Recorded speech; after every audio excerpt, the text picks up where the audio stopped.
नमस्कार दोस्तों, परम सिविल क्लासेस में आपका एक बार फिर से स्वागत है। तो जैसा कि हम लोगों ने पिछले क्लास में पढ़ा कि प्राचीन भारत के सेगमेंट से कहाँ से सवाल कैसे क्या आते हैं और पीवाईक्यू में आपको क्या-क्या पढ़ना चाहिए। तो कई सारे सवालों का हम लोगों ने कल अध्ययन किया, आज एक बार फिर से शुरू करते हैं। हालाँकि उससे पहले हम आपको थोड़ा-सा ये बताना अवश्य चाहेंगे कि जो 27 जुलाई को पेपर है, उसके लेकर हम लोग कैसे पढ़ें, कुछ तो आइडिया होना चाहिए। हालाँकि हर एक स्टूडेंट का अपना अलग तरीका होता है पढ़ने का। हर एक टीचर का अपना अलग मेथड होता है ये बताने का कि आपको आरओ-एआरओ की तैयारी कैसे करनी है। तो कुछ बातें आपको ध्यान में रखनी चाहिए कि हमें क्या करना है और क्या नहीं करना है। तो देखिए, यदि हम सत्ता यदि हम 27 जुलाई की बात करें, तो ज़रा ध्यान रखिएगा, प्री में 140 जीएस का प्रश्न आएगा और 60 हिंदी का, 200 शब्द हैं, जानते हैं आप। अब आपको ये ध्यान रखना है कि इस 140 में से आपको बहुत कम तो 85 प्लस सही करना ही होगा।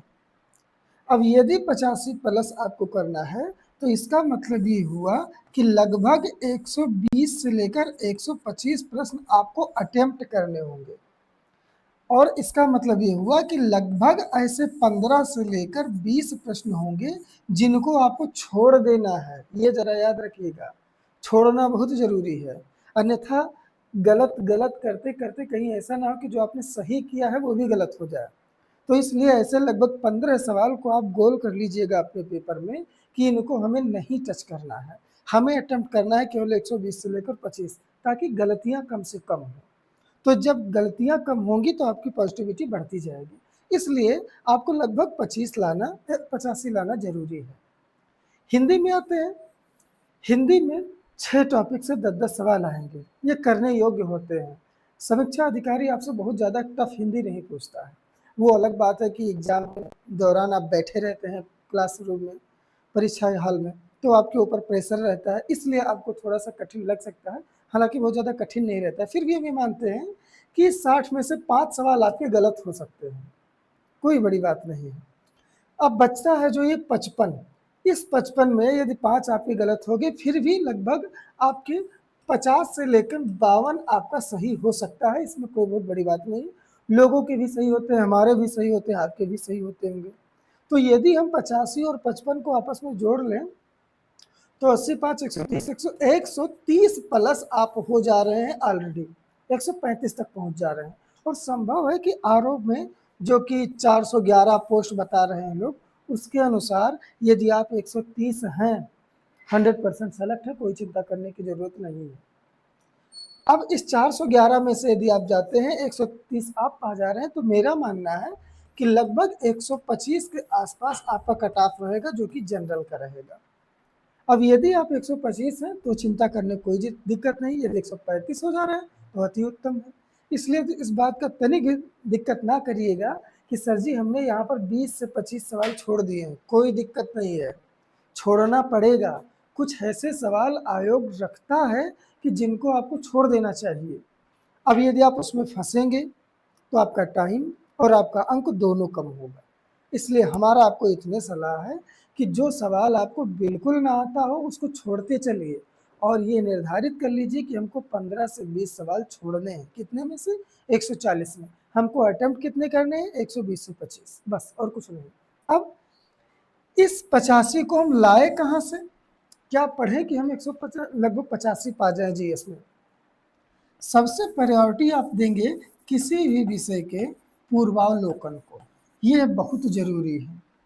संभव है कि जब आपने 22 दिसंबर 2024 के पेपर को पीसीएस का दिया हो तो आपको ये लगा हो कि पीवाईक्यूज बहुत कम है, लेकिन यकीन मानिए पीवाईक्यूज बहुत इंपॉर्टेंट है। अब पीवाईक्यूज में केवल पीसीएस नहीं, पीवाईक्यूज में आपके आईएएस के भी आते हैं, सीडीएस के भी आते हैं, एनडीए के भी आते हैं, आरओ के भी आते हैं। इनका अध्ययन करना बहुत जरूरी है। यदि आप 140 सवाल पे जाएंगे तो आपको लगभग ऐसे 50 से 60 सवाल मिल जाएंगे जो हो कहीं ना कहीं आए हुए हैं। उदाहरण के लिए जो 11 फरवरी 2024 को पेपर हुआ था आरओ का, कैंसिल हो गया था, ये उसके प्रश्नों को आप देखेंगे तो बहुत सारे सवाल सीधे सीधे पीवाईक्यूज ही थे, लेकिन लोगों को बहुत टफ लगा था। कारण क्यों? लेंदी था। 140 प्रश्न में लगभग 200 से ज्यादा प्रश्न थे, इसलिए थोड़ा लेंदी लग गया था। तो हमारा आपसे इतना कहना है कि सबसे ज्यादा आपको पूर्वावलोकन करना चाहिए। दूसरा, यदि आप इसके अलावा कुछ करना चाहते हैं तो जो परम सिविल क्लासेस की क्लासेस चलाई जा रही हैं, इनसे आप लगातार जुड़े रहें, क्योंकि यहाँ पे जितने भी सर या मैडम हैं, उनका उद्देश्य केवल पीवाईक्यू ही नहीं, पीवाईक्यू के साथ साथ में और भी क्या इसमें इनोवेशन लाया जा सकता है जिससे आपका अंक वृद्धि हो, वो भी इसमें किया जाता है। उदाहरण के लिए कल आपने देखा कि लगभग 25 सवाल पीवाईक्यूज में हम लोगों ने पढ़ा था, लेकिन अंडरस्टैंडिंग के साथ।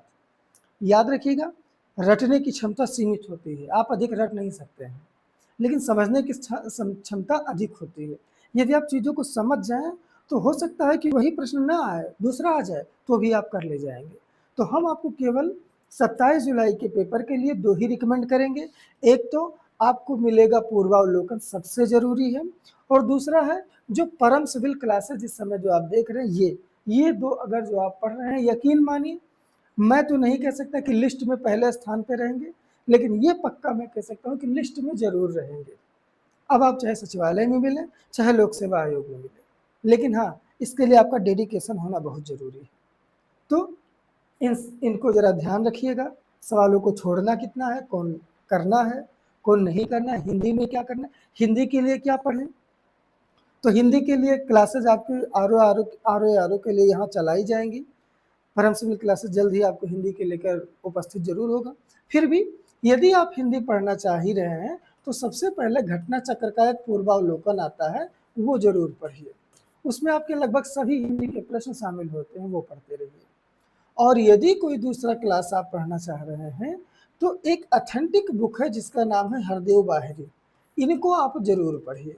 हो सकता है कि कुछ सेगमेंट इसके ऐसे हैं कि जो आपको बोरिंग लगते हैं, जैसे पर्यायवाची, उसमें पर्यायवाची अलग तरीके से दिया हुआ है, वर्तनी की शुद्धि सद्धि भी वो भी अलग तरीके से दिया हुआ है, लेकिन आपको उसमें छांटना रहेगा।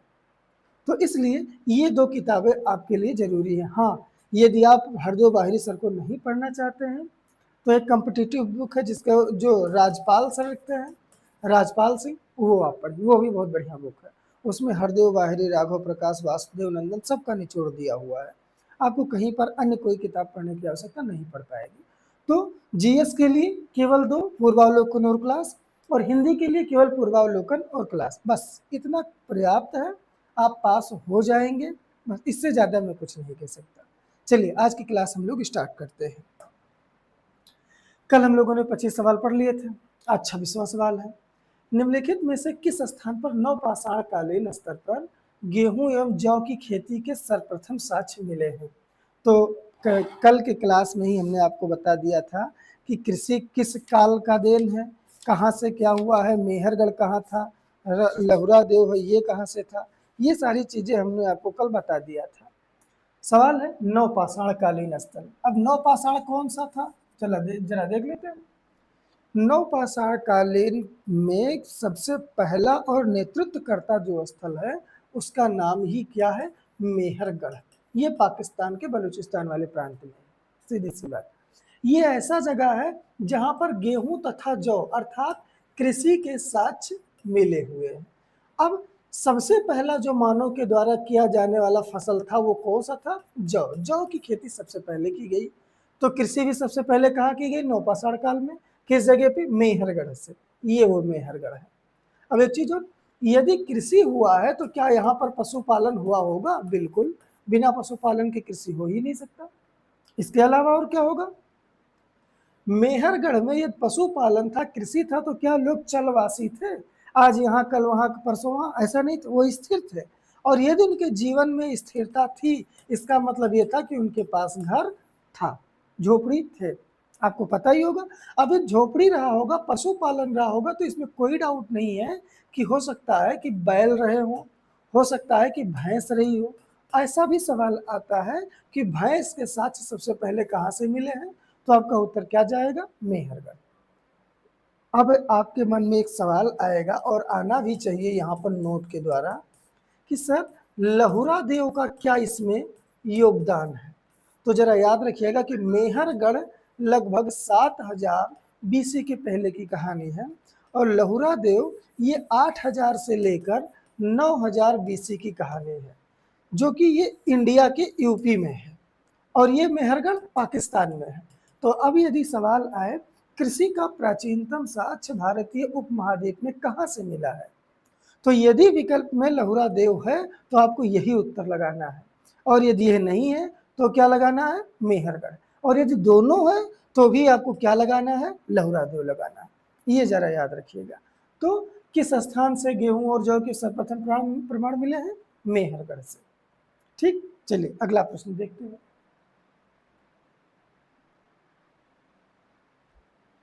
भारत में व्यवस्थित कृषि का प्राचीनतम प्रमाण कहाँ से मिला। अब देखिए सेम वही सवाल, अगर जो आप देखेंगे पिछले प्रश्न का तो इसका सेम वही सवाल, गेहूं और जौ वाला। इसका सीधा सा उत्तर आप लोग जानते हैं, बहुत ज्यादा बताने की जरूरत नहीं है, मेहरगढ़। ठीक, अगले प्रश्न की ओर बढ़ते हैं। निम्नलिखित में से किस एक पुरातन से पाषाण संस्कृति से लेकर हड़प्पा सभ्यता तक के सांस्कृतिक अवशेष प्राप्त हुए हैं। फिर वही बात, हमने आपको ये बता दिया है कि नौ पाषाण काल से लेकर खेती होती आ रही है मेहरगढ़ में। अब नौ पाषाण काल, उसी जगह पे आपने एक मूवी आया था, देखा होगा, मोहनजोदड़ो, ऋतिक रोशन वाली। आपको याद है कि उसमें ऋतिक रोशन का नाम क्या रहता है, जो भी नाम है। अब वो जो गांव का रहता है, जिस गांव में, उस गांव का क्या नाम था आपको याद है, अगर मैं याद हो तो जान लीजिए, वो है आमरी। जब मूवी स्टार्ट होती है तो कैमरा जो जा रहा होता है बहुत बड़े फोकस के साथ जा रहा था और सिंधु नदी के पास जाके रुकता है, जहाँ पे वो मगरमच्छ मछली आज को पकड़ रहे होते हैं, ये मूवी देखा होगा। तो अब बात ये है कि वो किस जगह की थी, उसी बलूचिस्तान वाले प्रांत की, और वहां पर कौन सा था, मेहरगढ़। ये देखिए विकल्प में आमरी भी दिया हुआ है, हालांकि आमरी नहीं है। तो आपका इसका उत्तर क्या हो जाएगा, मेहरगढ़। ये एक ऐसा स्थल है जो मध्य पाषाण काल से ले तक यहाँ पर इसका उल्लेख मिलता है। तो इसका उत्तर क्या हो जाएगा, मेहरगढ़। चलिए आगे चलते हैं। उस स्थल का नाम बताइए जहां से प्राचीनतम अस्थायी जीवन के प्रमाण में, सेम वही सवाल। अभी पिछले क्लासेस में आप लोगों ने देख लिया है कि यदि जौ और गेहूं की खेती हुई है, पशुपालन हुआ है, पाषाण काल से लेकर नौ पाषाण काल तक के स्थल हैं, तो घर बनाए ही होंगे, और घर बना लिए हैं तो जीवन कैसा होगा, अस्थायी होगा। इसका मतलब ये हुआ, इसका भी उत्तर क्या जाएगा, मेहरगढ़ जाएगा। क्लियर, चलिए आगे पढ़ते हैं। भारतीय उपमहाद्वीप में पालतू भैंस का प्राचीनतम स्थान, देखिए एक लाइन मात्र था मेहरगढ़ वाला, उसमें आपके कितने सारे सवाल हल होते जा रहे हैं। जौ के, गेहूं के, पशुपालन के, झोपड़ी के, अस्थाई बसावट के, पालतू भैंस सबसे पहले कहाँ होगा आप बताइए, अभी हमने आपको बताया है। सीधा सा बिल्कुल सही आंसर है, कौन सा है, मेहरगढ़। और हाँ, यदि आपको ये क्लासेज अच्छी लगे पीवाईक्यूज के स्तर पे या फिर अंडरस्टैंडिंग के स्तर पे, तो आप अपने दोस्तों को जरूर शेयर कीजिए। देखिए एक चीज़ जानिए, बहुत सारे के मन में ये होता है कि यदि हम उनको ये चीज़ें बता देंगे तो कंपटीशन बढ़ जाएगा, हो सकता है कि वो बाजे मार ले जाए, हम पीछे रह जाए। लेकिन यकीन मानिए, यदि आप ईश्वर पर भरोसा रखते हैं ना, जिसने समस्त ब्रह्मांड को बनाया है, तो उस पर भरोसा रखिए। और किसी ने सही कहा है, औरों को फूल दिए जिसने उनके भी हाथ महकते हैं। आज यदि आप अपना इन्वेस्टमेंट अच्छे कार्यों में करेंगे तो यकीन मानिए कि आप फेल नहीं होंगे। कहीं ना कहीं पर यदि आप कभी घोर मुसीबत में रहेंगे तो ये अच्छा कार्य जो आपने निवेश पहले किया था, वो किसी ना किसी रूप में आके आपको मदद करेगा। पता नहीं किस रूप में आके नारायण मिल जाएगा, अब पता नहीं किस रूप में आके। इसलिए अच्छा कर्म करिए और अपने पर भरोसा रखिए। ऊपर वाले के हाथ में जो तराजू है ना न्याय का, कभी गलत नहीं होगा। देर हो सकता है, अंधेर नहीं। इसलिए ज्योत से ज्योत जगाते चलो, प्रेम की गंगा बहाते चलो। एक दूसरे का साथ करिए और अपने इस वीडियो को दूसरे दोस्तों को भी शेयर करिए, ताकि वो भी अच्छा नागरिक देश का बन सके, आपका अच्छा दोस्त बन सके, एक दूसरे पर विश्वसनीयता में वृद्धि हो। क्योंकि आज के युग में सबसे बड़ी कमी यदि किसी पे है, चाहे रिश्ता हो, चाहे दोस्ती हो, चाहे जो, उसमें विश्वास की कमी। जब तक विश्वास नहीं होगा आपके रिश्ते मजबूत नहीं होंगे। विश्वास करना पड़ेगा, और वो कब होगा, जब आपका चरित्र, आपका कर्म उत्तम होगा, और आपने अच्छा किया है, आपके मन में ये आएगा कि जब मैं अच्छा कर रहा हूँ और लोगों के साथ अच्छा व्यवहार भी हमारा अच्छा है, तो फिर हमारे साथ गलत नहीं होगा। वो है कोई जो देख रहा है कि हाँ, इनके साथ में क्या करना है। इसलिए अपने दोस्तों को भी शेयर करते रहिएगा, और यदि आपको कोई समस्या रहे तो नीचे कमेंट ज़रूर कीजिए, प्रयास किया जाएगा कि उसका शुद्धतम आंसर आपको दें। चलिए अगला प्रश्न देखते हैं। मानव द्वारा सर्वप्रथम प्रयुक्त अनाज स्थल, लीजिए इतने 6 सवाल हो चुके हैं और सबका एक ही प्रश्न से आ रहा है उत्तर, वो कौन सा है? जौ। भारत किसी भी मानव द्वारा इस धरती पर जो सबसे पहला प्रयुक्त फसल था वो था जौ। हालांकि ये जरा याद रखिएगा, वर्तमान में जौ की खेती लगभग बहुत सीमित हो चुकी है। कारण क्यों? जनसंख्या वृद्धि के द्वारा बढ़ती मांग, बढ़ती खाद्य असुरक्षा आदि के चलते अब आज हमें ऐसे फसल की आवश्यकता है जो हमारे SDG 1, SDG 2, SDG 3 आदि को पूर्ति कर सके। और उनमें सबसे ज़्यादा आपके हैं एक तो गेहूं और चावल। दुनिया में सबसे ज़्यादा खेती होने वाले यही है, खासकर भारत में भी। और जौ में यदि कहीं पर इस समय सबसे ज़्यादा खेती हो रहा है तो कौन सा? रूस। आप करंट अफेयर के लिए भी जानते रहिए कि जौ का सबसे बड़ा उत्पादक देश कौन सा है? रूस। तो मानव द्वारा प्रयुक्त पहला फसल कौन सा था? जौ था। आगे देखते हैं। ताम्राश्म काल में महाराष्ट्र के लोग मृतकों के शरीर को फर्श के नीचे किस तरह रखकर दफनाते थे? देखिए भाई, हमको बताना है महाराष्ट्र के लोग, और ताम्र अस्म, तांबे के युग, ताम्र युगीन संस्कृति की यहाँ पर बात हो रही है। तांबे का तत्सम ही होता है क्या? ताम्र। तो उस काल में महाराष्ट्र के लोग मृतकों को शरीर को किस ओर दफनाते थे? उत्तर से दक्षिण, पूर्व से पश्चिम, दक्षिण से उत्तर, पश्चिम से पूर्व।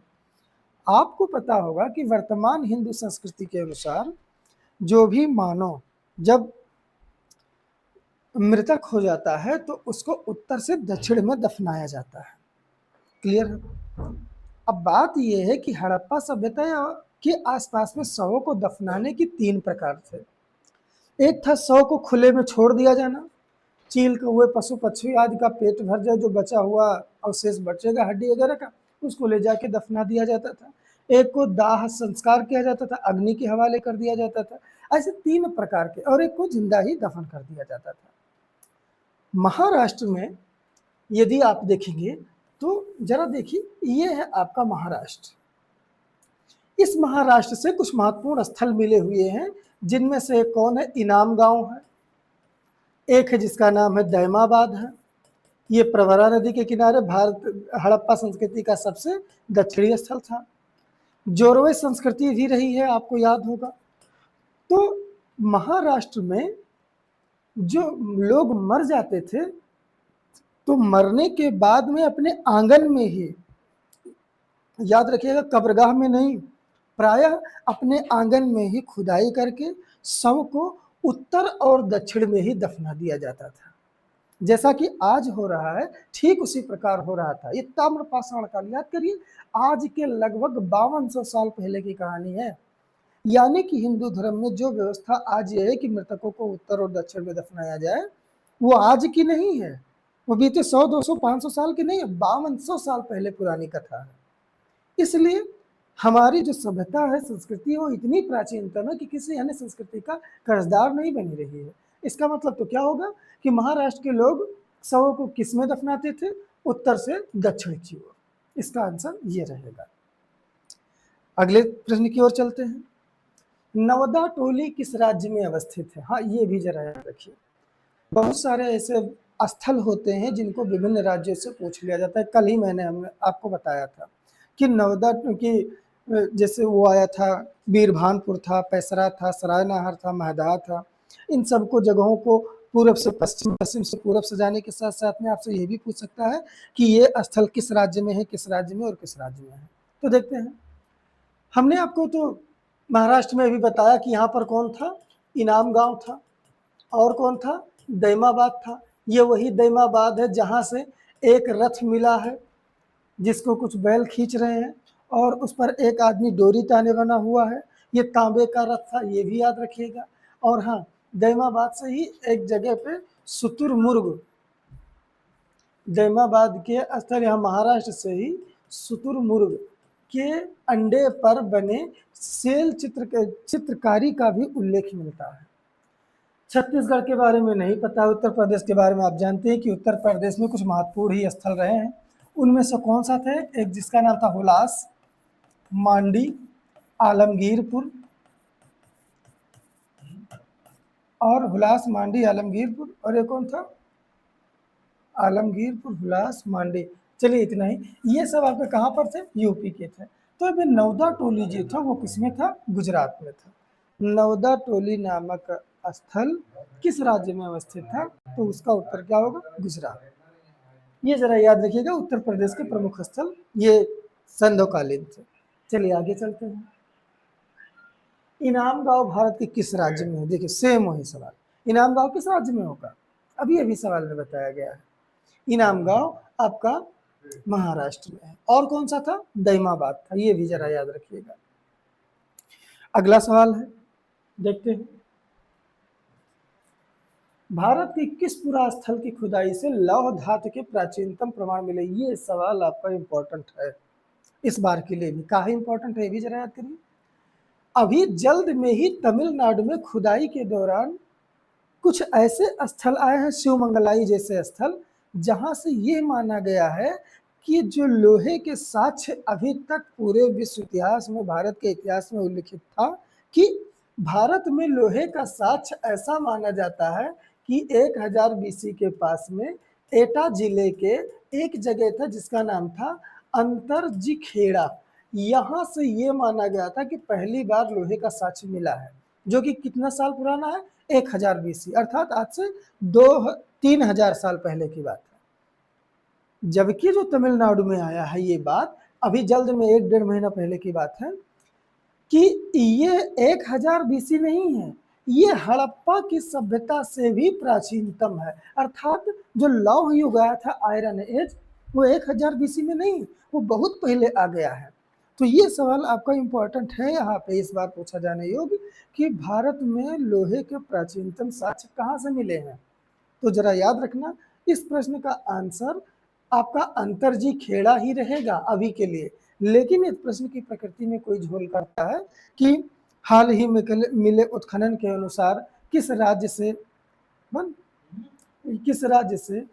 लोहे के प्राचीनतम साक्ष्य पाने के अवशेष मिले हैं। तो आपका उत्तर क्या रहेगा? तमिलनाडु के शिवमंगलाई।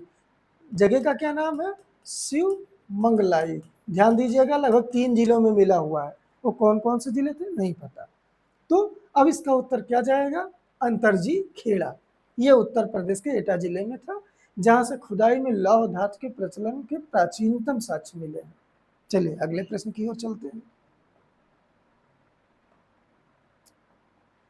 दक्षिण भारत की बृहद पाषाण समाधियां संबंधित है। हाँ जरा याद रखिएगा, दक्षिण भारत में बृहद पाषाण काल हुआ था। याद करिए, हमने पढ़ा है कि पाषाण काल क्या है। तो पाषाण काल का मतलब था कि जब मानव अपने औजार के रूप में पत्थरों का ही यूज कर रहा था, तो उस काल को हम लोग पाषाण काल कहते हैं। जबकि दक्षिण भारत में जो था वो बृहद पाषाण काल था। ये क्या था कि जब कोई व्यक्ति मर जाता था तो मरने के बाद उसको जमीन में दफन कर दिया जाता था, और दफन करने के बाद में उसके ऊपर एक पत्थर लगा दिया जाता था। अब यही पत्थर जो बड़ा सा लगा होता था, इसी को क्या बोला जाता था? बृहद पाषाण। ऐसे ऐसे बृहद पाषाण कालिक संस्कृति दक्षिण भारत में बहुत मिले हैं। कर्नाटक में है, आंध्रा में है, तमिलनाडु के कुछ क्षेत्रों में है। इसलिए दक्षिण भारत बृहद पाषाणिक संस्कृति के लिए मानी जाती है। और वो किससे संबंधित है बृहद पाषाण? समाधियों से। ये भी जरा याद रखिएगा, केवल समाधियों से। अब यदि आप उपेंद्र सिंह को पढ़ते हैं, केसी श्रीवास्तव को पढ़ते हैं, तो इसमें आपको क्या मिलेगा कि कैसे एक मेन होल बनाया जाता था, उस होल में शव को रख दिया जाता था, ऊपर से भी पत्थर से ढक दिया जाता था, एक ऊपर पत्थर खड़ा कर दिया जाता था। तरह तरह के नाम है उसको, जो आंशिक समाधान आदि कई तरह के नाम आते हैं। हालांकि आपको ये याद रखना है कि बृहद पाषाण क्या है, किससे संबंधित है? समाधियों से संबंधित है। और ये किस काल से है? तब आपका उत्तर क्या मिलेगा? लौह काल से है। इसका उत्तर क्या होगा? लौह काल से। अब ये लौह काल कब की है? वही 1000 साल के, 1000 बीसी के पहले की बात है। तो दो चीजें आपको याद रखना है, वृहत पाषाण काल किससे संबंधित है? समाधियों से। ये वृहत पाषाणी समाधियां कहाँ पर है? दक्षिण भारत में। और ये किस काल की बातें हैं? लौह काल की बातें हैं। ऐसा काल जब इंसान ने लोहे का प्रयोग करना आरंभ कर दिया था, उस काल को लौह काल कहते हैं। और ये लौह काल आज के 3000 साल पहले से हुआ है। चलिए आगे चलते हैं। गैरिक मृदभांड पात्र ओसीपी का नामकरण हुआ है। अब ये देखिए, हाँ, आपने पढ़ा होगा कि महाभारत काल में कि बड़े बड़े रथों पर खड़े होकर लोगों ने शस्त्र सुसज्जित होकर अपने रथों पर अपने सारथी द्वारा दिए गए निर्देशों आदि के माध्यम से अपने शत्रुओं के ऊपर तीरों की वर्षा किए जाते थे। बड़े बड़े घोड़े होते थे, तरह तरह के विशाल महलों में रहते थे। धृतराष्ट्र के दरबार में ही द्रौपदी का चिरहरण हुआ था। अब इतने बड़े बड़े महान जो घर थे, यदि जिस जगह पर थे ये हस्तिनापुर में, यदि इसकी खुदाई की जाए तो क्या उन घर के अवशेष नहीं मिलेंगे? मिलना चाहिए, लेकिन मिलते नहीं हैं। अभी तक सबसे ज्यादा बड़ा यदि कोई खुदाई में कोई घर मिला तो 13 कमरों का मिल पाया है, और उससे बड़ा कोई नहीं। तो इससे यही लगता है कि जो महाभारत में इतनी बड़ी बड़ी अतिशयोक्त कर कर रचनाएं की गई हैं, वो कहीं ना कहीं काल्पनिक कुछ थोड़ी बहुत लगती है। भले पूरी ना हो, ऐसी बात है, लेकिन अधिकांश हैं। तो अब ये बात है कि जब ऐसे लोग रहने लगे तो मिट्टी से बने हुए भांड यानी बर्तन बनाए जाने लगे। उनका रंग कैसा था? गेरुआ था या कांसे कलर का था? कुल कैसा था? तो अब ऐसे जब जानकारी किया जाने लगा तो यह हुआ कि हस्तिनापुर की खुदाई की जाए। तो आपने इतिहासकार के नाम में सुना होगा एक, जिसका नाम था बीबी लाल, बनवासी या बनवारी लाल थे। इन्होंने इसकी खुदाई की, और खुदाई किसकी की? हस्तिनापुर की किया।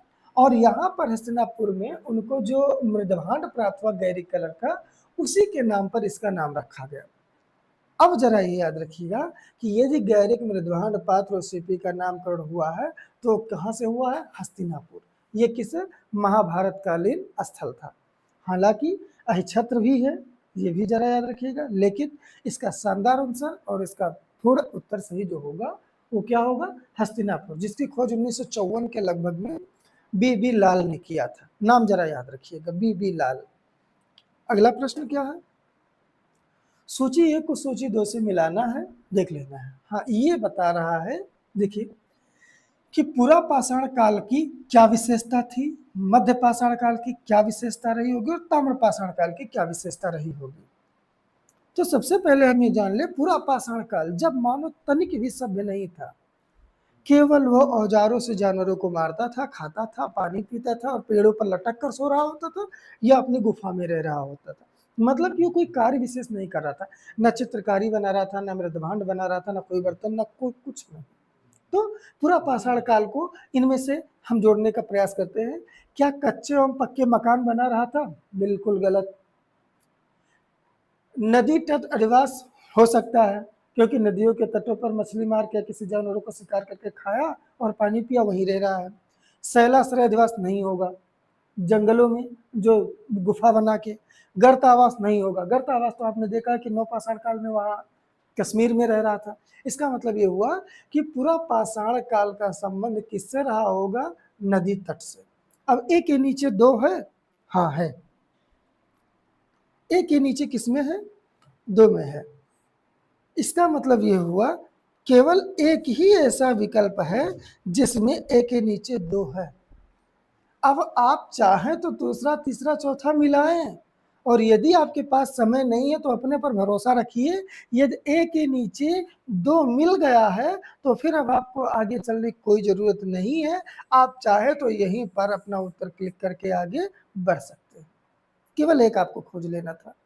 हालांकि आपकी जानकारी के लिए हम आपको बताएं कि ताम्र पाषाण संस्कृति थी जिसका नाम था हड़प्पा। और हड़प्पा वाले क्या बनाते थे? कच्चे एवं पक्के मकान। यानी कि डी के नीचे क्या होगा? एक लीजिए, ये भी मिल गया। अब आगे आपको बताने कोई विशेष आवश्यकता नहीं है, आप जानते होंगे। यदि इस प्रकार से कोई सवाल आए तो आप प्रयास कीजिए कि कोई एक मिल जाए तो उसमें से कॉमन चीज ढूंढ लीजिए। आपका समय भी बचेगा, नंबर भी बढ़िया मिलेगा। तो इसका उत्तर क्या होगा? बी विकल्प होगा। चलिए आगे बढ़ते हैं। निम्नलिखित में से कौन सा सही सुमेलित नहीं है? अब देखिए यहाँ पर सवाल आता है कि कायथा कर्नाटक में है, चिरांद बिहार में है, या पांडुराज ढीवी बंगाल में है, दायमाबाद, हाँ ये तो आपने देख लिया है, अभी हमने बताया इनाम गांव और दायमाबाद महाराष्ट्र में है। चिरांद मैंने कल ही बताया था, बिहार में है, चिरांद है, पैसरा है, ये भी यहाँ पर पाया जाता है। पैसरा से कल बोला था कि झोपड़ी मिली है, चिरांद से चावल वगैरह मिले हैं। और अब बात आती है कायथा, और ये बंगाल और पांडुराज ढीवी, इसके बारे में हमें नहीं पता है, बस इतना जानते हैं कि ये बंगाल में है। कायथा कर्नाटक में नहीं है, ये गलत है। फिर कहा कायथा संस्कृति आपकी मध्य प्रदेश में पाई जाती थी, जो कि उज्जैन के पास है। अब देखिए, तो कायथा कहाँ है? एमपी में है। कर्नाटक में क्या था? कल हमने बताया था क्या, राख का टीला कहाँ से मिला है? कमेंट में बताइएगा। कल ही बताया है हमने कि राख का टीला का साक्ष्य दक्षिण भारत में किस जगह से मिला था? कर्नाटक के संगनकल्लू से। कल ही बताया था, याद रखा करिए, क्या पता कौन सा चीज आपके पेपर में आ जाए। तो इसका उत्तर होगा कौन सम्मिलित नहीं है? कायथा कर्नाटक में नहीं है, मध्य प्रदेश में है। आगे चलते हैं, सूची को इससे मिलाना है। बीरभानपुर, उज्जैन, कायथा, अहाड़। अब देखिए, ये जरा ध्यान से देखिएगा कि इसमें भी सेम वही काम करना है कि कौन एक दूसरे से सुमेल है। देखिए, बीरभानपुर कहाँ था? कल ही बताया था, बीरभानपुर पश्चिम बंगाल में था। पश्चिम बंगाल में था। उज्जैन तो अभी कायथा अभी आप पढ़ के आए हैं एमपी में, उज्जैन भी एमपी में, बीरभानपुर वेस्ट बंगाल में, अहाड़ ये राजस्थान के पास था। और राजस्थान में कौन सी नदी बहती है? बनास नदी बहती है। यानी डी के नीचे क्या होगा? एक होगा, इन तीनों में है, नहीं पता है। ठीक, आगे चलते हैं। फिर उज्जैन, उज्जैन आपका लघु पाषाणिक स्थल है। इसका मतलब क्या हुआ? बी के नीचे कौन होगा? 4 होगा। यहाँ पर भी एक था। अब यदि आप और भी मिलाना चाहे तो मिलाइए, अन्यथा इसका उत्तर क्या हो जाएगा? बी। समय कहाँ रहेगा, एक दो ही को प्रयास कीजिए बनाने का।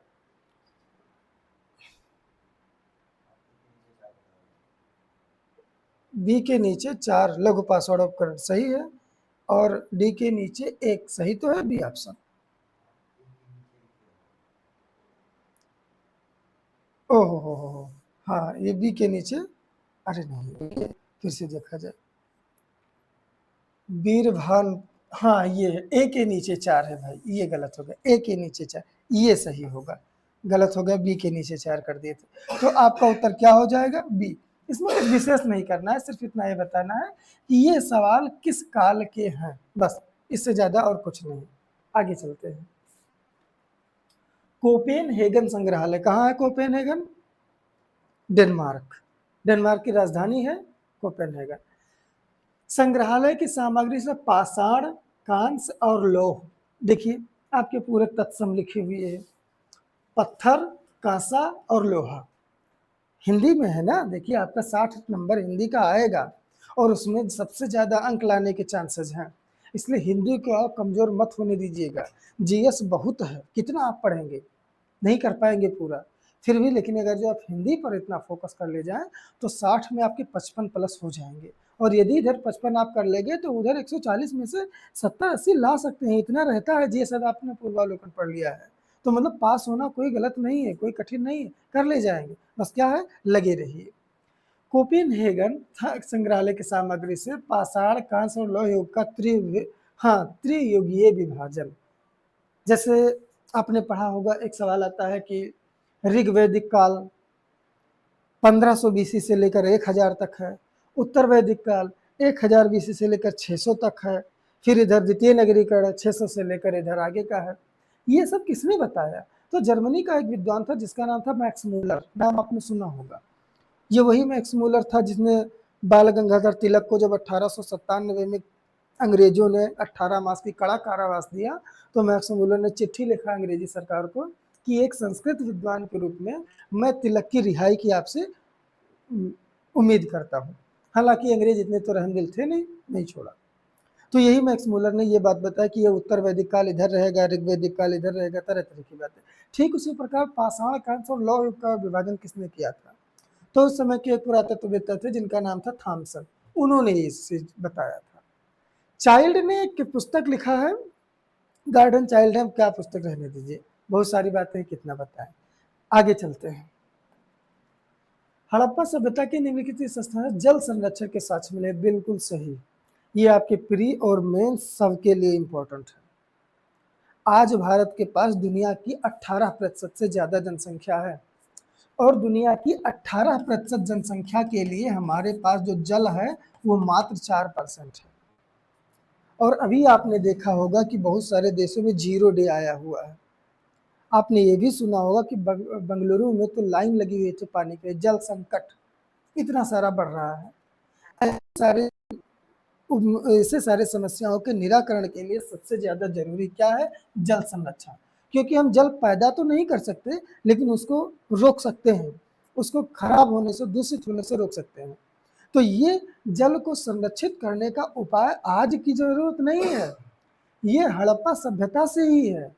अब हड़प्पा सभ्यता में यदि आप देखेंगे तो आपको क्या मिलेगा कि यहाँ पर ये गुजरात है और ये राजस्थान है। गुजरात शुष्क एरिया है, शुष्क क्षेत्र है, और यहाँ पर यदि कोई स्थल रहेगा तो पक्का है कि वहां पे जल संरक्षण की विचारधारा रहेगी। अब देख लेते हैं कि, और हाँ, आपके मन में आएगा सर राजस्थान भी तो शुष्क एरिया है, लेकिन हाँ ये भी याद रखिएगा हड़प्पा सभ्यता के समय के आसपास में राजस्थान हरा भरा था। आज की तरह green house gas, ozone layer की कमी, CFC, AC, fridge, cooler, TV, mobile phone नहीं था, जिसकी वजह से उस समय उतनी ग्लोबल वार्मिंग नहीं रही होगी। और साक्ष्य बताते हैं, अभी खड़गपुर यूनिवर्सिटी ने एक अनुसंधान किया है कि हड़प्पा सभ्यता का पतन लगभग 900 वर्ष के सूखा के कारण हुआ है। 900 साल तक सूखा पड़ा रहा था हड़प्पा सभ्यता में, जिसकी वजह से हड़प्पा सभ्यता का पतन हुआ है। तो इससे यही सब पता चलता है कि अत्यधिक विकसित व्यवस्था ने वनों को काटा, संसाधनों का अत्यधिक उपभोग किया, जिसके चलते धीरे धीरे वहां की जलवायु परिवर्तन होता गया और लोग वहां पर रहने के काबिल नहीं रह पाए और समय के साथ बदलते परिवेश में अपने आप को अडॉप्ट नहीं कर पाए और धीरे धीरे ये सभ्यता पतन के राह पर चल पड़ी। इसलिए संरक्षण बहुत जरूरी है। अब जल संरक्षण की बात आती है, कहाँ से मिला है?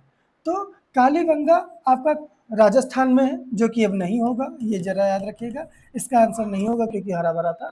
मोहनजोदड़ो सिंध में है, पाकिस्तान में, ये भी नहीं होगा, वो तो सिंध नदी के किनारे ही था, ठीक ठाक था। लोथल हो सकता है, जो कि गोदीवाड़ा था, पूरे भारत का प्राचीनतम गोदीवाड़ा। गोदीवाड़ा मतलब बंदरगाह, पोर्ट, यहाँ से अनाज इराक, ईरान तक जाते थे। मेसोपोटामिया की सभ्यता नाम आपने सुना होगा। और यह व्यापार राष्ट्रीय अंतर्राष्ट्रीय दोनों था।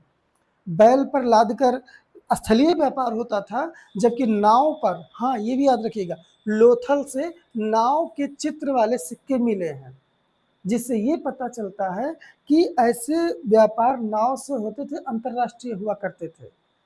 और दूसरा क्या बचता है? धौलावीरा। इसका दो शब्द नाम है, एक है धवल और एक है वीरा। धवल किसका पर्यायवाची है?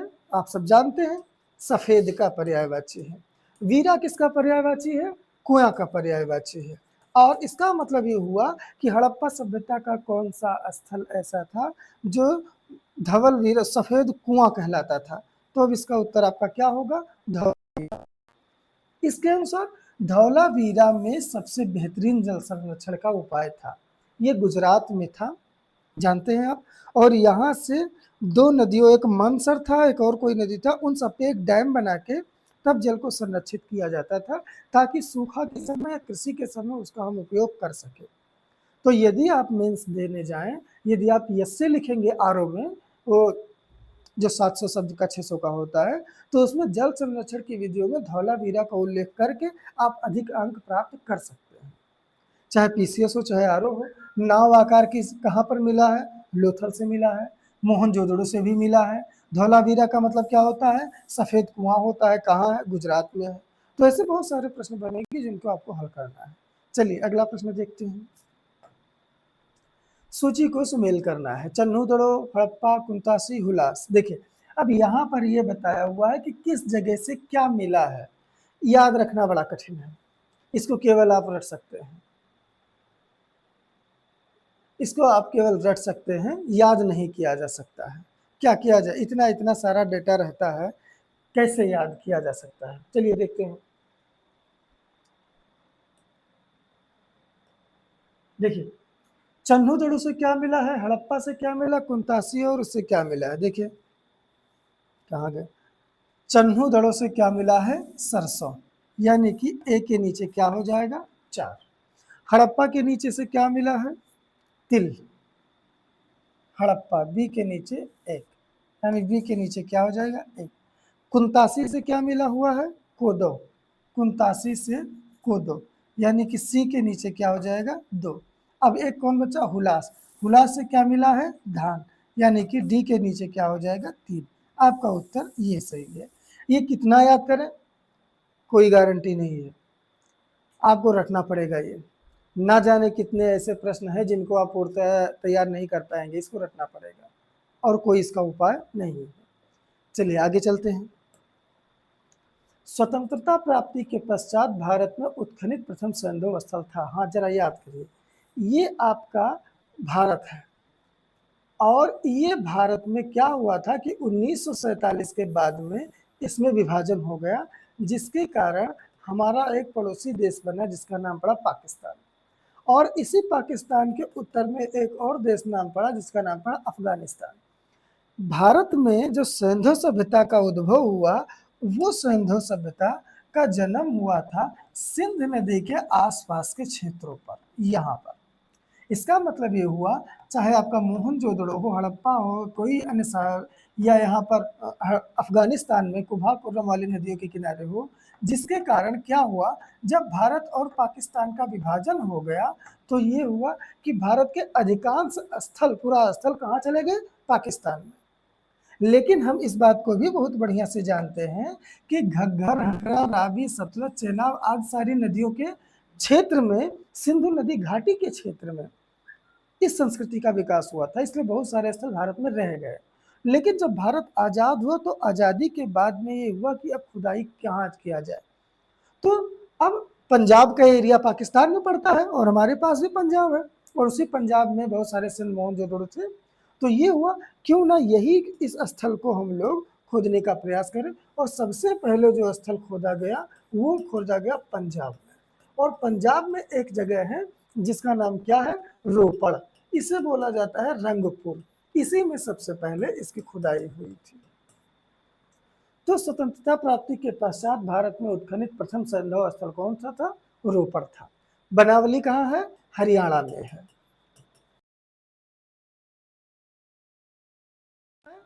यज्ञ वेदी मिला था, आप जानते ही हैं, और इसके अलावा और क्या मिला, जुता हुआ खेत मिला है, याद रखिएगा। अब जुता हुआ खेत मिला, इसका मतलब क्या हुआ, लोग खेती पर काम कर रहे हैं। लोथल गोदीवाड़ा मिला, ये तो आप जानते ही हैं। तो इस प्रकार आपका इसका उत्तर क्या होगा, रोपड़। चलिए अगले प्रश्न पर चलते हैं। हड़प्पा संस्कृति के निम्नलिखित स्थलों में से कौन सिंध में स्थित है, सिंध, यही कौन इस जगह पर स्थित, यहाँ पर स्थित है, देखते हैं कौन सा स्थित है। देखो, सुरकोटदा आपका स्थित कहाँ है, गुजरात में, जो कि सिंध में नहीं है। इसका मतलब 4 जिस जिस विकल्प में है गलत कर दीजिए, बस। अब बचा 2, आगे देख लेते हैं। एक हुआ या तो 1 और 2 यानी हड़प्पा और मोहनजोदड़ो, और या 2 और 3 यानी चन्हूदड़ो। चन्हूदड़ो भी कहाँ है, चन्हूदड़ो सिंध में है, ये जरा याद रखिएगा, चन्हूदड़ो आपका सिंध में है। तो ये सिंध में है, और मोहनजोदड़ो तो सिंध में, हम तो आपको कब से बता रहे हैं, मतलब 2 हो गए, मोहनजोदड़ो चन्हूदड़ो। हड़प्पा, अब इसका मतलब यदि हम हड़प्पा नहीं जानते हैं तो 1 और 2 3 होना चाहिए विकल्प में, नहीं है, इसका मतलब क्या हुआ, आपका उत्तर क्या हो जाएगा, 2 और 3।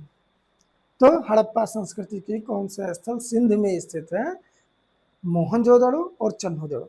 जरा याद रखिएगा, चन्हूदड़ो एक ऐसा स्थल था जहां पर मनके बनाने के कारखाने मिले हैं, ये जरा याद रखिएगा, मनके बनाने के कारखाने। और ये भी याद रखिएगा कि मनके बनाने के कारखाने केवल चन्हूदड़ो से नहीं मिले हैं, इसके अलावा ये जो लोथल है, यहाँ से भी मनका बनाने का कारखाना मिला है। इसलिए यदि अगला सवाल कोई आ जाए कि मनके बनाने के कारखाने किस स्थल से मिले हैं, तो दो आपको याद रखना चाहिए, चन्हुदड़ो तथा लोथल, ये दो जगहों पर, ये जरा याद रखिएगा। तो इसका उत्तर क्या होगा, 2 और 3। आगे चलते हैं। निम्न हड़प्पा स्थलों में से किस एक से विस्तृत क्रीड़ा क्षेत्र स्टेडियम के साक्ष्य प्राप्त हुए हैं? अब देखिए, अब ये कौन सा सवाल है, अब कुछ तो होगा ही, लेकिन अब आयोग ने पूछा है तो बताना तो पड़ेगा ही। इसमें सीधा सा सवाल सीधा दिया हुआ है, निम्नलिखित हड़प्पा स्थलों में से विस्तृत क्रीड़ा एक स्टेडियम। इसमें मुझे एग्जैक्ट बताएं तो इसके बारे में मुझे जानकारी नहीं है कि ये कौन सा है, लेकिन अब क्योंकि मेरे पास उत्तर है और मैं देख पा रहा हूं और इसका उत्तर दिया हुआ है कुराल। हमने केवल एक ही कुराल जाना है और वो है क्या, कुरल, जो दक्षिण भारत में लिखी गई एक बड़ी महाकाव्य में से एक है। तो जरा याद रखिएगा, इसका उत्तर क्या मान लिया है, कुरल जो है। चलिए ठीक, आगे चलते हैं। सोचिए 1 को 2 से मिलाना है, इन सबको कहां से क्या मिला हुआ है। देखिए अभी अभी आपने देखा था कि कुंतासी से क्या मिला था, तो देखते हैं बनावली कहाँ है, पहले ये जान लेते हैं, हरियाणा में है, ये स्थल अक्सर पूछते हैं। हुलास कहाँ है, यूपी में है। शिकारपुर के बारे में नहीं जानना, कुंतासी शायद हरियाणा में ही ये भी है। चलिए देखते हैं कि बनावली से हमको क्या मिला है। बनावली से हमको मिला है बादाम, ये ध्यान दीजिएगा, हम लोग अक्सर बोलते हैं बादाम, जो कि गलत है, शुद्ध शब्द क्या है, बादाम। हिंदी में जरा याद रखिएगा, बादामी कलर होता है, बादामी कलर नहीं होता है। अक्सर हम लोग ये भी बोल देते हैं बारात, नहीं, बारात नहीं होता है, वर से संबंधित है बारात, तो ये होगा आपका बारात। वर यात्रा, इसका तत्सम आप लोग जानते हो, वर यात्रा। देखिए इसमें कोई मात्रा नहीं लगा हुआ है, इसलिए बारात नहीं होगा, बारात होगा। तो यहाँ पर देखते हैं बनावली से हमको मिला है बादाम, जबकि हुलास से हमको क्या मिला है, हुलास से हमको मिला है गेहूं। गेहूं का तत्सम भी लिखा हुआ है, हिंदी वाले जरा ध्यान देंगे, आपका आरो तो है ही है। तो गेहूं का तत्सम क्या होता है, गोधाम, गोधूम। शिकारपुर से क्या मिला है, कोदो, शिकारपुर से मिला है कोद्रो। इसका तत्सम आप लोग ढूंढ के लाइएगा, कोदो का तत्सम क्या होता है, क्या उसका तत्सम कोद्रव होता है, शायद, हाँ, आप लोग एक बार देखिएगा। और कुंतासी से क्या मिला है, रेशमी वस्त्र, रेशम और सूती वस्त्र। यह भी जरा याद रखिएगा, रेशम का पर्यायवाची एक आता है चीना सुंक। ये काहे नाम आता है, जब कनिष्क के समय पे रेशमी वस्त्रों का बहुत व्यापार हो रहा था, तो इस वस्त्र का नाम ही चीनियों के नाम पर रख दिया गया था, जिसलिए इसका नाम क्या पड़ा, चीना सुंक कहा गया है। तो ये आपके उत्तर रहेंगे, डी रेशमी वस्त्र, शिकारपुर। तो एक के नीचे एक, 1 2 3 4, आपका ये उत्तर सही है। आगे चलते हैं, ये भी मिलाना है। हड़प्पा किस नदी के किनारे है, कालीबंगा किस नदी के, लोथल रोपर। देखो तो लोपल के, ये तो हम बहुत पहले जानते हैं कि भोगवा नदी के किनारे लोथल है गुजरात में, यानी सी के नीचे एक। अब सी के नीचे एक हो गया, मतलब ये दोनों विकल्प गलत है। और आ जाते हैं काली रोपर नदी के बारे में। देखो हड़प्पा, हड़प्पा के बारे में भी हम लोग बहुत बढ़िया जानते हैं कि ये रावी नदी के किनारे है, यानी एक के नीचे 3, एक के नीचे 3, ये दोनों में है। कालीबंगन के बारे में चलते हैं, तो कालीबंगन आपका घग्गर नदी के किनारे है, आप जानते ही हैं, क्योंकि घग्गर राजस्थान के क्षेत्र में बहती थी, तो इसका मतलब होगा बी के नीचे 2। अब देखिए ए के नीचे 3, बी के नीचे 2, और हमें जानते हैं कि डी हड़प्पा वो कहाँ गया, लोथल। सी के नीचे क्या रहेगा, 1 रहेगा, आपका उत्तर क्या हो जाएगा, 1। डी के नीचे 4, रोपड़ पंजाब में, और पंजाब में कौन है, सतलज नदी है। इस प्रकार आप देख पाएंगे 3 2 1 4 इसका उत्तर सही है। ठीक, आगे बढ़ते हैं, फिर सुमेल करना है। मांडा कहाँ है, बहुत पहले से हमने आपको पहले पढ़ा दिया है कि जब भारत में सिंधु सभ्यता का उल्लेख किया गया खुदाई के दौरान, तो उसमें 9 पाषाणिक स्थलों में से आपको पता होगा कि इसमें एक जगह यहाँ पर आया जिसका नाम पड़ा महाराष्ट्र में जिसका नाम क्या पड़ा था? दईमाबाद। यहाँ पर ये था आपका दईमाबाद, और यहाँ पर आपका एक स्थल था जिसका नाम क्या था? मांडा। मांडा सिंधु सभ्यता का सबसे उत्तरीय स्थल, और दैमाबाद जो कि महाराष्ट्र में है सबसे दक्षिणी स्थल था। तो सीधी सी बात है कि मांडा कहाँ अब जाएगा? जम्मू एंड कश्मीर में जाएगा। तो एक के नीचे क्या पड़ेगा? 3, केवल एक विकल्प में है, बात खत्म। अब आगे जानने की जरूरतें नहीं है, हालांकि आपके लिए जानना जरूरी है। कालीबंगन कहाँ है? बता रहे हैं। दईमाबाद कहाँ है? महाराष्ट्र में है। राखीगढ़ी कहाँ है? हरियाणा में है। राखीगढ़ी है। बालू भी यहाँ पर एक प्रमुख स्थल है, ये जरा याद रखिए। बनावली भी एक प्रमुख स्थल है। तो ये सब हरियाणा वगैरह में पाए जाते हैं। चलिए अगले प्रश्न की ओर बढ़ते हैं। ये भी सूची में समाधान वगैरह ये सारा सब कुछ है। देखिए, तो मैंने आपको अभी बताया था जुता हुआ खेत कहाँ मिला है? बहुत पहले से जानते हैं आप, जुता हुआ खेत कालीगंगा से मिलता है। इसका मतलब सी के नीचे क्या हो गया? 4, 3 में है। चलिए अभी ढूंढना पड़ेगा। लोथल के बारे में हम बता चुके हैं कि ये क्या है? गोदीवाड़ा। यानी बी के नीचे 2 है। अब बी के नीचे 2 यहाँ है और यहाँ है, लेकिन हमने देख लिया है कि सी के नीचे क्या रहेगा? 4 रहेगा। तो बी के नीचे 2, सी के नीचे 4, आपका उत्तर क्या होगा? डी। तत्काल में यदि आपको करना हो तो यही फंडा अपनाइए, कम से कम समय में अधिकतम उत्तर मिलेगा। कैसे? ए के नीचे हड़प्पा से R37 समाधान मिला ही है। बी के नीचे जो लोथल गोदीवाड़ा हो ही गया, कालीबंगन जुता हुआ खेत हो गया। अब बचा कौन? मोहनजोदड़ो। कहाँ से? नर्तकी की मूर्ति। वो डांसिंग गर्ल जो आपने देखा था कि एक हाथ को यहाँ पर रखी हुई, बाएं हाथ को इधर से ऐसे की हुई है, यहाँ बाजूबंद से लेकर यहाँ तक पूरा वो चूड़ी पहने हुई है। अब विडंबना देखो इस नर्तकी की कि एक हाथ में नहीं पहने हैं, दूसरे हाथ वाले में पहने हैं। ये कौन सी बात है? इससे क्या पता चलता है? 2 बातें, कि आधुनिक महिलाएं जो चूड़ी पहन रही हैं वो सिंधु सभ्यता से लेकर पहन रही हैं, और दूसरी बात ये भी है कि आज की महिलाएं तो दोनों हाथ में पहनती हैं। उसने काहे नहीं पहना था? क्या वो डांसिंग गर्ल ही थी या कुछ और थी? ये सारी इतिहास की बातें हैं। तो ये 50 प्रश्न आपको पीवाईक्यूज के तौर पर अभी तक मिले हैं। आगे प्रयास क्या करेंगे कि हड़प्पा सभ्यता से आगे जैसे ऋग्वैदिक आर्य आते हैं, वैदिक काल आता है, इन सब के बारे में हम आपको बताने का प्रयास करेंगे। यदि आपको क्लास अच्छा लगा हो, समझने के योग्य लगा हो, इसको शेयर जरूर कीजिएगा अपने मित्रों को, वो भी लाभान्वित हों। क्योंकि एक बार फिर से, कि औरों को फूल दिए जिसने उनके भी हाथ महकते हैं, बड़ी शानदार लाइन है। अपने जीवन में उतारिए और अपने इस जीवन को अच्छा बनाइए। ना किसी ईर्ष्या, ना किसी से द्वेष, ना किसी से कुछ। जो हैं वो हैं। अपने चरित्र के निर्माता आप स्वयं हैं। यदि आप सही से रहेंगे, सही से सब कुछ करेंगे, तो ऊपर जो तराजू लिए बैठा है वो सब कुछ अच्छा करेगा। इसी के साथ फिर मिलते हैं परम सिविल क्लासेस में। नमस्कार।